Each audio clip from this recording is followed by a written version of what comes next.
I'm Dylan Murphy and welcome to Kicker TV. This is video journalism produced by the student journalists here at College of the North Atlantic. On the show today, pro basketball's newest franchise comes to the Avalon. We'll meet the owner of the brand new St. John's Rogues. And we'll debut a new series. They were out there working while we stayed home, celebrating the unsung heroes of the pandemic. And now to our top story. A project in St. John's hopes to help Indigenous filmmakers tell their own stories. Kicker's James Grudich explains. Filmmaking is a form of storytelling. People in the industry will tell you that it's not only the story that's important, it's also who's telling it. Framed Spirit Song is a program that's helping to give filmmaking opportunities to Indigenous people in St. John's. Janelle Duval is with the First Light Friendship Center, and she says that control over storytelling is key. We've spent so much time not having control over our own stories, and so this is really a way for us to create an opportunity where we're telling our own stories, and from the very start to the very end. Latonia Hardery is heading the Framed program. Well, here in Newfoundland and Labrador, people have been getting footage of Indigenous people throughout both parts of the province and even making films about Indigenous people, but it hasn't into the right capacity been told by Indigenous people. Not only are new filmmakers getting educated at Framed Spirit Song, they're also getting paid for it. We need to create a culture of values where art equals work, and so people are putting their hearts and their skills into this, and they're putting their time in so that they can learn, and they deserve to be compensated for their time. Hardery, a seasoned filmmaker, hopes it will yield a compelling documentary while pushing Indigenous artists forward. So it really is this beautiful group effort to try to tell an engaging story about the Spirit Song Festival, but to also elevate all of the voices that need to be elevated as well. All the positions are filled, and filming will start in November. For Kicker News, I'm James Grudich. If you were to ask a room full of children what they want to be when they're older, the majority would probably say YouTuber. This new wave of internet This new wave of media has created internet stardom for thousands of individuals who call full-time YouTubing a career. One of these individuals is from right here in Newfoundland. Kicker's Nick Conway traveled to Corner Brook for the story. The west coast of Newfoundland is home to some of the most beautiful scenery on the island. Millions of people have looked at the views of the region without knowing where it was at all. This landscape is seen in the background of YouTuber Matt Colbo.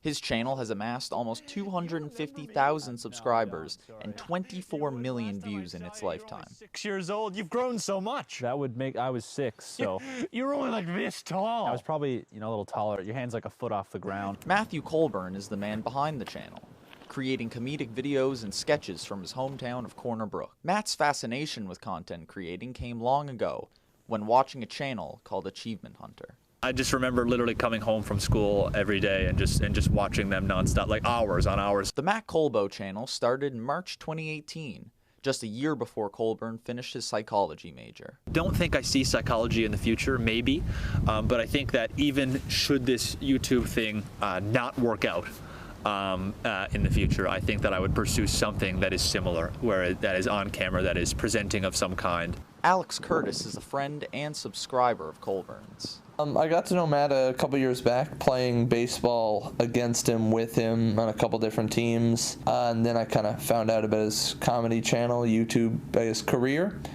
and I've known him ever since. Pretty good friend of mine, nice dude. Becoming a successful YouTuber may seem like the dream for many. The grind, however, may not be for everyone. I've found it tough, especially lately, to balance between what I want to make and what people want to see, or what you think YouTube wants people to see. I make a different amount every month depending on how many people watch me that month, and I could spend 50 hours a week making a video, but if I only spent an hour making a title or a thumbnail for the video, then the video won't perform because no one's going to click on it, and if no one clicks on it, then no one watches it and I don't get paid. Colburn is the one in a million story of making it on YouTube. Not everyone who works as hard as he does get their opportunity to shine. It's very easy for people who are in the space to say, oh man, just work hard, and that's all it takes, is if you work hard, then you'll get there. It's like, well, no, there's a lot of people who are very talented and work very hard and don't get there. YouTube is a strange sink or swim environment, but Colburn is well on his way to the very top. For Kicker News, I'm Nick Conway. Grandmothers play a special role in our lives, and you can't spell Newfoundland without the word Nan. John White of the White's Emporium was inspired by his own childhood memories to create a new art exhibit called Nans House. Kicker Chantel Murren has the story. Most of us love our Nan and have a special memory that comes to mind when we think about going to Nans House.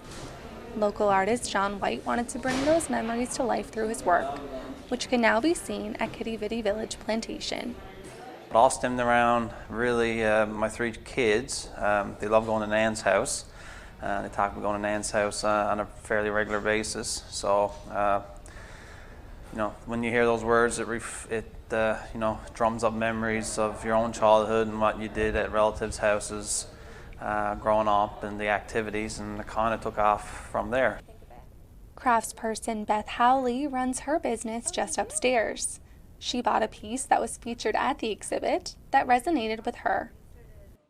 I guess the biggest one is that it resonates with people's experience in, you know, grandma's house or around the bay, things that people might have experienced, you know, in their youth and moved away from. So I think there's a huge nostalgia part. White says each piece from the collection is a part of home. You know, my father-in-law's a fisherman, my uncle fishes, so you know, the cod fishing stuff was definitely a thing from our childhood. Hide and seek, watching your grandmother or whatever watch the stories with the volume so loud you can't even hear yourself think, and you know, the spoon piece. My uncle had a spoon collection, and he's always had his cup of tea and slice of bread, toast for lunch every day. So yeah, they're all really you know, part of home for sure. Every single one of them was a memory, and it's nice to see it realized on a material picture, and yeah, I must say we're really pleased with it. White hopes to open a store in Twillingate sometime next year. Until then, the Nans House exhibit will be open to the public until October 24th. I'm Chantel Murren for Kicker News. St. John's has a new basketball team, the Newfoundland Rogues. The Rogues will be replacing the Edge and have a 5-year tenure with the newly named Mary Brown Center. Kickers Nick Conway sat down to speak with owner Tom Kenny for a featured interview. For my feature interview, I sat down with Tony Kenny. Kenny is the owner of the new ABA franchise, the Newfoundland Rogues. The Rogues were recently unveiled at Mile One Center, their home stadium for the season. So my name is Tony Kenny, and I'm the owner of the Newfoundland Rogues. And what led to your interest in bringing an ABA franchise to Newfoundland? Well, my interest goes back a long time, maybe 15 years. We looked at different sports to bring to the province, and 3 years ago we tried to bring in a team from the NBL, but we got maneuvered out by another company. So when we saw the opportunity to present itself, we investigated a lot more leagues in North America, and we landed on the ABA as probably the best fit for our market. How exactly does the ABA league work for people who aren't familiar? So the ABA is a different league. It's approximately 200 teams. It's structured like the NCAA. They're in many towns and cities across USA. We're the first team to be in Canada in a long time. And we get to play all home games this year. They're trying to see how the league works in Canada, and if it's a success, then they may expand it a little bit more. The league runs from November to the first week of March, and then it has their play down similar to the college NCAA, and it's national championship sometime in April in Kansas City. what differences can fans expect from previous basketball franchises to this one? Right. So this one is more geared to the age group is probably younger, and they still have aspirations to go to a new level, either it be into the G League or into NBA or overseas. The other league that was here was more or less the people that were playing were in the twilight of their career, maybe former players in higher leagues, and this was like the end of their line for them. So we have younger, more, we think, more talented players to come here. What led to the hirings of Jerry Williams and Stacey Leewood as the coaching staff? So we wanted to find, first of all, we want to have a competitive team. To have a competitive team, we need a good coach who knows the league, who knows the players, who knows the system. So we reached out to the league, and Jerry actually contacted us. And we did an interview, a long process of an interview, and Jerry has come from a championship team. He himself coached the Jacksonville Giants for the last 4 years to become the national champions. So when he reached out to us, we're very excited to bring him in, and we're glad that he's on side, and we think he's going to put a very competitive, if not winning, championship team here, maybe the first year or the second year. So it's fair to say you expect a high caliber team to perform for the fans. Oh, yeah, I think the fans will be very excited for the amount or for the talent that we'll be bringing in. As I mentioned, I just got off the phone to Jerry. We just signed a guy 6'11", so and very good shooter. So we're excited about that as well. And how did you guys come up with the team name, the Newfoundland Rogues? So we have a marketing firm called Robot Marketing Interactive, and we assigned them the project that we wanted something with connections to Newfoundland and something fun. We know that our market is not old fellows like me. There may be younger people, 35, 40 age with younger children. So that's the market we're going after. Our mascot is going to be a pirate, a fun pirate. So we haven't rolled that out yet, so that's a scoop for you. And that's how we came up with the name. They presented 4 or 5 different names to us, and this is the one that we like the best. If you had one message to leave to the fans of the Rogues, what would it be? Well, I say come down, watch the basketball. You're going to be pleasantly surprised of the caliber of play that we're going to have down at Mile 1, and it'll be a very family-oriented game, and everybody should come out and give it a try. Thank you so much for your time. You're welcome. To close our show today, we're debuting a new series called Working Class Heroes, showcasing ordinary people who worked throughout the COVID-19 lockdowns. Let's throw it over to my co-host Chad Feehan, who will intro the first segment. Today, we're going to look at some essential workers who worked through the early days of the pandemic, when tensions were high and uncertainty was the norm. First, we look at a taxi driver from Cornerbrook, who takes pride serving the public as an essential worker. James Grudich has the story. Picking up groceries or driving to appointments is simple, if you have a car. Those who don't often rely on taxis to get from point A to B. Joe Vokey has been driving people where they need to go for decades. We're people movers. I like delivering people. Many of the people he moves have special medical needs. Keeping customers safe during the pandemic has become routine for Joe. Oh, we're playing safe. We got to. Yeah. I'm too old for this. You think you'll ever stop driving? No. My dad told me before he passed away, he turned 59, and I'm in the 60s. He told me, if you like what you're doing, stay with it. You treat your customers with respect, and they'll treat you back. Like I said, all of us, we drove cab for many years, and until all these two legs give out and my arms give out, I'm still going to do it. I'm still going to be up. So, hey, I love it. You gotta love it. You got to love what you're doing. If you don't get into it. In the last year, Wade King has taken over Star Taxi. He says that cabs are crucial for the community.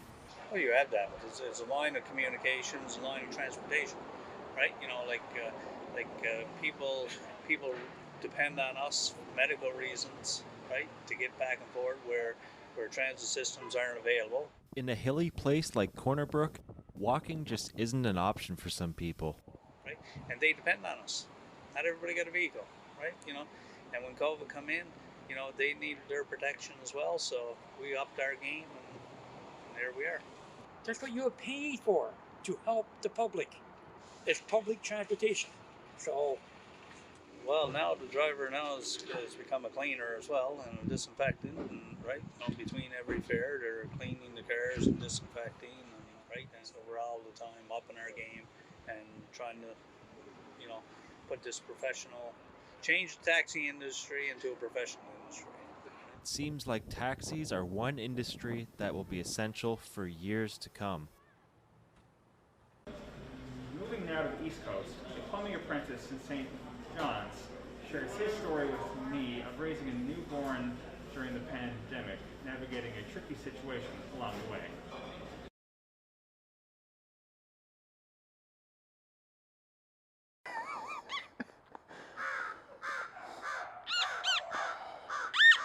At the start of the pandemic, Ken Davis, a plumbing apprentice with Hubley's Plumbing, was an essential worker with a newborn son and an immunocompromised partner.